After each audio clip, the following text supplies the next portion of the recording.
ሰላም ሰላም ቤተሰቦች እንዴት ናችሁ? ደህና ናችሁ ወይ? አለው እግዚአብሔር ይመስገን ደህና ነኝ። እኔ ኢየሩሳሌም አማረ እባላለሁ። ዛሬ የመጣሁት ስለ ትምህርት ቤታችን ስለ ሎሚ ስኩል ለመናገር ነው።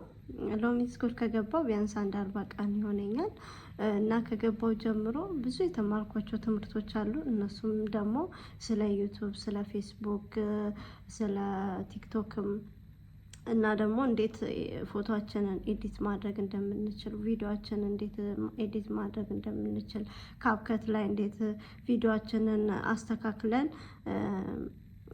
በሚያምር መልኩ መፖሰት እንደምንችል፣ ይሄን ሁሉ ስለ ካሜራዎች ስለ ብዙ ነገሮች እውቀትን አግኝቻለሁና ከዚህም በላይ ማለት ነውና ስለ ላይፍም ጭምር እንዴት አድርገን ሰዎችን አትራክት ማድረግ እንደምንችል፣ እንዴት አድርገን ሰዎችን አንድ ነገር ለማሳመን ምን መጠቀም እንዳለብን ይሄን ሁሉ ነገር ተምሬያለሁና በሎሚ ስኩል በጣም ደስተኛ ነኝ።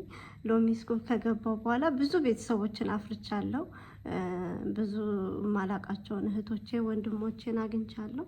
በዛ በጣም ደስተኛ ነኝ። እናቴ ተስፍሽ መምህራችን ተስፍሽ ደግሞ እንደ ወንድምም እንደ ታላቅ ወንድም እንደ አባትም ሆኖ ስለሚያስተምረን እናመሰግናለን። ከዚህ በኋላም ደግሞ የተሻለ እውቀት እናገኛለን ብዬ ተስፋ አደርጋለሁ እና እናንተም ደግሞ ሎሚ ስኩልና ተመዝገቡ። ስትመዘገቡ ሁሌም እድሜ ልካችሁን እስከ መጨረሻው እናንተ በቃኝ እስከምትሉ ድረስ ሁሌም እውቀታችሁን አፕዴት እያደረጋችሁ ነው የምትሄዱት። ምክንያቱም አንዴ በተመዘገባችሁ ትምህርቱ አይቆምም። በቃ ሁሌ እየተማራችሁ፣ ሁሌ አዲስ ነገር እያያችሁ፣ ሁሌ እውቀትን እየገበያችሁ ነው የምትኖሩት። ስለዚህ ሎሚ ስኩል ብትገቡ በጣም ብዙ ጥቅም ነው የምታገኙት።